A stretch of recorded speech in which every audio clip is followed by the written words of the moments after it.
жагымдуу маана менен баштайлы. Бири-бирибизге комплимент айталы. Артур, баштайлы. Мен сенин чачың жагам. Мага сенин кирпиктериң жагат. Мага сенин көзүң жагат. Мен сенин өзүңдү баалайм. Мага сенин үнүң жагат. Мен сенин чачың менен суктанам. Мага сенин көзүң жагат. Мага сенин чачың жагат. Мен сенин боорукерлигиң менен сыймыктанам. Мага сенин көздөрүң жагат. Мен сенин адамчылыгыңды баалайм. Мага сенин аккөңүлдүгүң жагат. Мага сенин көзүң жагат. Мага сенин боюң жагат. Мага сенин кашың жагат. Мага сенин чачың жагат. Мен сенин колдоруң менен суктанам. Азаматсыздар балдар. Бүгүн жазуу сабагыбызды бири-бирибизге жагымдуу маана айтатуулап, жакшы сөздөр менен баштадык. Отургула. Келгиле балдар, бүгүнкү сабагыбыздын темасын аныктайлы. Бүгүн эмне жөнүндө сүйлөшөбүз деп ойлойсуңар? Сүрөттөрдү карап, болжолдойбуз. Бүгүнкү темабыз кайсы тема болот экен? Сүрөттөрдү карадык. Кайсы тема жөнүндө сүйлөшөбүз деп ойлойсуңар? Элдана? Тамак аш. Тамак аш, дагы кимде кандай варианттар бар? Тамак аш жөнүндө, биринчи дагы сүрөттөрдү карадык, эмне жөнүндө сүйлөшөбүз деп ойлойсуңар? Балдар кана? Денис, эмне жөнүндө сүйлөшөбүз деп ойлойсуңар? Май жөнүндө макул. Олег, эмне жөнүндө сүйлөшөбүз деп ойлойсуң? Бутылка жөнүндө сүйлөшөбүз экенбиз, Азаматсыздар. Бул сүрөттөн кийин кандай ойлор келе баштады Айдана? Дүкөн жөнүндө сүйлөшөбүз. Дүкөн жөнүндө экен, дүкөн сүрөтү дагы Аштана. ашкана жөнүндө дагы кандай? Бул сүрөттөн кийин мүмкүн табабыз? Камила? Азык-түлүк дүкөнү. Жөнүндө азык-түлүк дүкөнү жөнүндө сүйлөшөт экенбиз, балдар. Бүгүнкү темабыз азык-түлүк дүкөнү. Карагылай.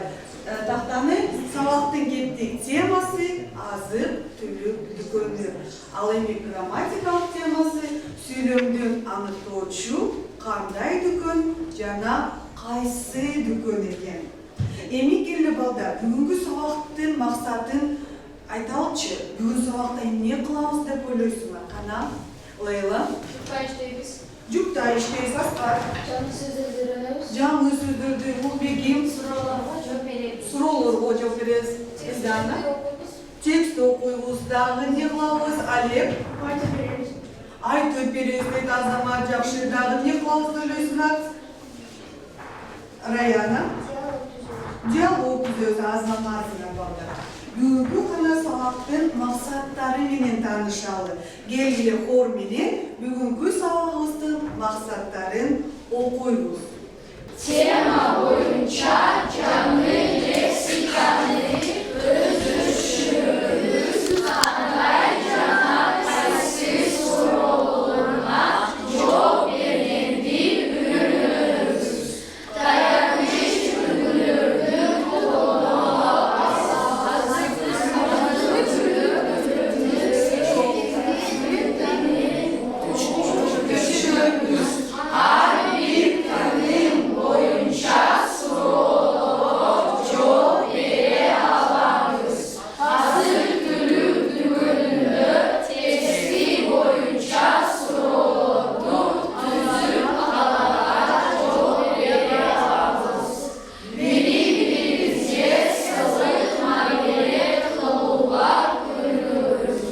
Азаматсыздар, көрдүк бүгүнкү сабактын максаты менен да таанышып алдык. Андан кийин балдар, кана эми биз сабакты үй ишинен баштайбыз. Үйгө эмне берилдели? Кана Лейла айтчы, канчанчы күнүгү берилдели үйгө? 6-күнүгү. 6-күнүгү Азаматсыздар. 6-күнүгүдө сүйлөмдөрдү толуктап келиш керек болчу. Кана биринчи сүйлөмдү окуйт. Айдана окучу. Апам нан бөлүмүнөн токоч сатып алды. Азамат туурабы? Баарыбыз текшеребиз, баарыбыздыкы туурабы? Ооба. Экинчи сүйлөмдү Денис окуп койчу. Ангелина бөлүмүнөн эт сатып алды. Азаматсың. Үчүнчү сүйлөмдү Настя. Жаным жашооча бөлүмүнөн сабиз бадыран картошка сатып алды. Сатып алды. Каталарыбызды карап атабызбы? Оңдо Ошондо атабызбы барбыз? Туура бекен? Азаматсыңар. Андан кийин Артур окуп койчу. Эмне поколение бөлүштүнүн Бөлүмүнөн сатып алды. Баарыбыз оңдодукпу? Үй иши туура бекен барыбыздар да? Жазып келдик, азаматсыңар. Анда бүгүнкү жаңы темабызды баштайлы. Бүгүн жаңы тема өтөрдөн мурун жаңы сөздөр менен таанышабыз. Биринчи жаңы сөзүбүз биздики экранда карайбыз. Эмне экен? Момпосуй. Кор менен чогуу айтабыз. Момпосуй. Момпосуй деген бул кандай түшүнөт? Бул эмне негизи? Улбегим. Момпосу ширин. Ширин Азамат, Денис. Тату Алия. Момпосуйду балдар жакшы көрөт. Жакшы көрөт Азамат, Арслан. Пайдалуу жана зыяндуу. Пайдалуу да жагы бар экен, зыяндуу да жагы бар экен, Самира. Азык-түлүк дүкөнүндө сатылат. Азамат, азык-түлүк дүкөнүндө сатылат экен да. Биздин бүгүнкү темабыз дагы азык-түлүк дүкөнүндө сатылат экен, Түшүндүкпү? Момпосуй деген бул эмне экен? Кийинки жаңы сөзүбүз биздин күрүч. Күрүч деген эмне бул, Ясин? Дүкөндө сатылат. Дүкөндө сатылат дагы. Азамат. Тамак жасайт. Мындан тамак жасайт Азамат. Лейла. Пловко кошулат. Плов жасалат керек, плов кошот Азамат. Самира. Ар кандай түрлөр болот. Ар кандай түрлөрү болот экен, Бектур. Ал пайдалуу тамак аш. Ал пайдалуу тамак аш экен, Азамат. Айдана. Ал майда. Ал майда экен, Күрүчтү элестеттик, түшүндүк, күрүч деген бул кандай нерсе экенин, Азамат. Кийинки жаңы сөзүбүз өсүмдүк майы. Өсүмдүк майы бул эмне экен? Кана сүрөт боюнча айтабыз. Кана Аскат. Суюк. Суюк экен Азамат. Алек. Көңүл сары. Өңү сары болот экен. Яна. Пайдалуу. Пайдалуу экен Азамат. Денис. Ал азык-түлүк дүкөндө сатылат. Сатылат Азамат. Ал деген эмне экен? Азык-түлүк дүкөнүндө сатылат. Бул азык-түлүк экен, Азамат. Кана кийинки жаңы сөзүбүз текче. Текче деген эмне экен? Мына сүрөттөн карап турабыз, жаңы сөздө. Бектур. Аларга китеп коет. Аларга китеп коюлат экен, Аскат. Ар кандай түздөрү болот. Ар кандай түстөр болот Азамат. Текче. Жыгачтан жасайт. Жыгачтан жасалат дагы, Элдана. Текчелерге идиш аяктарды койсо болот. Идиш аяктарды койсо болот экен дагы. Айдана. Дүкөндөрлөрдө бар. Дүкөндөрдө текчелер бар экен, Азаматсыңар. Бүгүнкү биздин азык-түлүк темабызда, азык-түлүк дүкөнү. Дүкөндөрдө эмнелер бар экен? Текчелер бар экен. Текчелерге эмнелер коюлат? Азык-түлүктөр коюлат экен, Азаматсыңар. Кийинки жаңы сөзүбүз толтура. Толтура дегенди биз кандай түшүнөбүз? Бул жаңы да бизге. Биз билбейбиз да. Кандай түшүнөбүз мына сүрөттөр боюнча? Толтура. Лейла. Бөтөлкөдө суу толтура бар. Мисалы, аябай көп деген билдирет экен, жакшы. Бектур.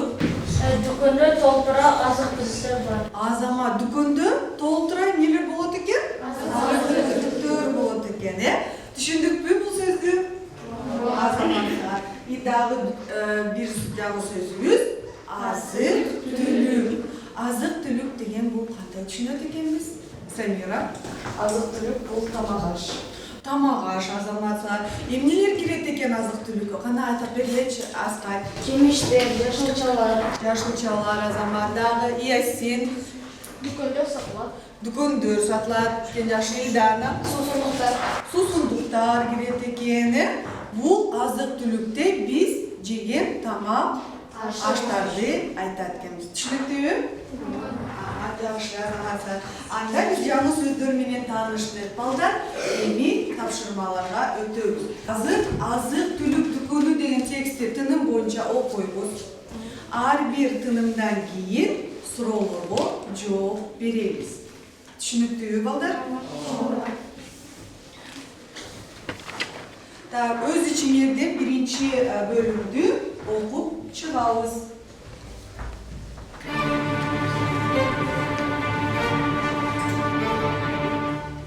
Кана текст менен таныштыкпы? Биринчи бөлүмдү окудукпу? Эми бизге Атай баарыбызга үнүн чыгарып, биринчи бөлүмдү окуп коет. Азыр түбүт дүкөнү айылдын ортосунда жайгашкан. Дүкөндүн ичи таза, кенен. Текчелеринде товарлар толтура. Дүкөндө бир тууган ага-инилер Кадыр менен Иса иштейт. Алар элге керектүү ар түрдүү азык-түлүктөрдү сатышат. Айылдын жашоочулары кант, туз, күрүч, өсүмдүк майы, чай, момпосуй, бал сыяктуу азык-түлүк товарларды талап кылышат. Муну ага-инилер шаардан тынбай алып келип турушат. Азаматсан. Эми суроого жооп беребиз. Дүкөндө азык-түлүктүн кайсы түрлөрү сатылат экен? Кол көтөрөбүз. Аскар. Кант, туз, өсүмдүк майы, күрүч, чай, момпосуй жана бал. Азаматсан отура гой. Кадыр менен Иса деген ага-инилер дүкөнгө кандай товар керек экендигин кайдан билишет экен? Самира. Элдер азык-түлүктү алып бүткөндөн кийин ага-инилер шаарга барып тынбай товар алып келишет экен. Ошол товарларды алып келишет экен, Азамат отура гой. Кана анда азыр тексттин экинчи бөлүмүн окуйбуз. Экинчини Лейла. Кадыр эртең менен эртең келип дүкөндү ачат. Ал түшкө чейин өзү соода кылат. Иса машинеси менен жаңы азык-түлүк алып келет. Ал товарды түшүрүп бүтүп агасына соода кылууга жардам берет. Себеби түш убагында соода кызыйт. Дүкөнгө келген элдин саны көбөйөт. Дүкөндөн азык-түлүк сатып алчулардын аягы үзүлбөйт. Ага-ини кечки саат 7-ге чейин иштешет. Кадыр менен Иса дүкөнгө келген адамдарга сыйлык мамиле кылышат. Дүкөн кандай экен? Кандай дүкөн Яна? Ичи таза, кенен, текчелеринди товарлар толтура. Толтура экен, таза, кенен дүкөн экен, Азаматсын. Кадыр менен Иса кандай соода кылат экен? Элдерге кандай соода кылышат экен, Аскар? Кадыр эртең менен эртең келип дүкөндү ачат. Түшкө чейин иштейт. Түштөн кийин Иса иштейт. Иса иштейт экен, Азаматсын. Аларды кандай деп ойлойсуңар, балдар? Алардын иши оорбу? Эмне үчүн кол көтөрөбүз? Эмне үчүн алардын иши оор деп ойлойсуңар? Элдана. Алар эртеден кечке чейин иштеп, кишилерге керектүү продуктыларды беришет, сатып, азык-түлүктөрдү алып келишет, базарга барып, башка жактарга барып, жанагы азык-түлүктөрдүн баарын алып келет, кишилер келип сатып алып кетишет. Жакшы, Азамат. Алар кайсы дүкөндө иштейт экен? Алар азык-түлүк дүкөнүндө иштешет. Азаматсыңар. Эми келгиле, ушул дүкөнгө ат койгочу. Кандай ат койсок жарашат? Береке дүкөнү. Береке дүкөнү, Азамат. Дагы кандай ат койсок? Аскар. Азык-түлүк дүкөнү. Азык-түлүк дүкөнү, Азамат. Дагы кандай ат койсок жарашат? Кадыр менен жана Исанын дүкөнү.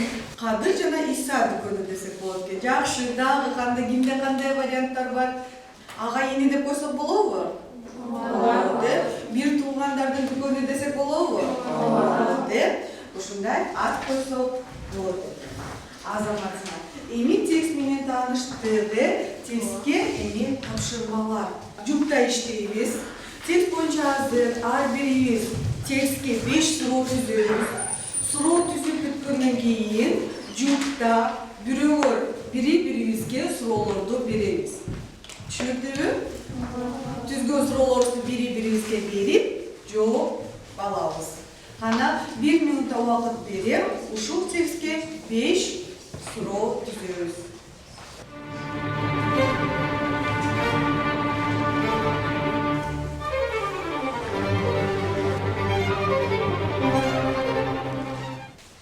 Ана балдар убакыт бүттү, суроо түзүп бүттүк. Эми тапшырманы карабыз.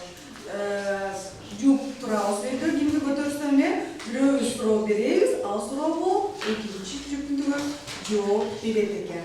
Дүкөн кайсы жерде жайгашкан? Дүкөн айылдын ортосунда жайгашкан. Азаматлар отургула. Кана кийинки жооп берет бизге Аскат менен Дүкөндө кайсы бир туман иштейт? Исака бир туулдан иштейт. отургула. Лейла менен Олег. Qaysi ubag'ında soda qiziydi? Туш убагында соода кызык. Түш убагында сода кызыт Азамат. Олег эми суроо берет, яна Лейла жооп берет. Азык түлүк дүкөнү кайда жайгашкан? Айыл ортосунда жайгашкан. Азаматлар отургула. Арслан Дүкөндүн ичи кандай? Дүкөндүн ичи абдан таза, кенен, текчелеринде азык-түлүк товарларды толтурат. Иса эмне менен азык-түлүк алып келет. Иса өзүнүн машинасы менен азык-түлүктөрдү алып келет. Азаматлар отура коюлар. Эми айтат Артур менен Раяна кана Нукатайда. Айылдын жашоочулары эмнени сатып келишет? Айылдын жашоочулары кан, туз, майы, күрүч сатып Алышат Азамат. Эми Раяна суроо берет, Артур жооп берет. азык-түлүктөрдү ага эмнелердин кайсы жактан алып келет? Шаарда Алып келет. келет Азамат. Алия менен Денис окуйт. Дүкөн ичинде эмне сатат? Кан, туз, күрүч, өсүрдүк майы, чай, мукусу жана бал. Жана балга. Эми Денис Алияга суроо берет. Дүкөн ичи кандай? Дүкөн ичи таза, кенен жана текчелерди толтура азык-түлүк сатылат. Азизхан менен Улбегим угалы. Кадыр ача келип дүкөндү ачат. Кадыр эртең келип дүкөндү ачат. Азамат Улбегим. Сатуучулар элге кандай мамиле жасайт? Сатуучуга элге салык мамиле Сылык мамиле кылат. Азаматсыңар. Эми кийинки тапшырмага өтөбүз балдар. Мындай деп болду. Силер ата-энеңер менен дүкөнгө бардыңар. Дүкөндөн бир буюмду же буюмдарды сатып алдыңар. Төмөн үлгүгө таяндып, ошол дүкөнгө баргандар жөнүндө досуңарга же курбу кыздыңарга СМС жазып көргүлөчү. 1 минутталык тапшырма. Олег, Денис, Настя үлгүнү пайдаланып досубузга биз ата-энеңиз менен дүкөнгө барганыбыз жөнүндө СМС билдирүү жасат экенбиз. Тапшырма түшүнүктүүбү балдар? Түшүнүктүү. Баштадык. 1 минутта убакыт берем. СМС жазып баштадык.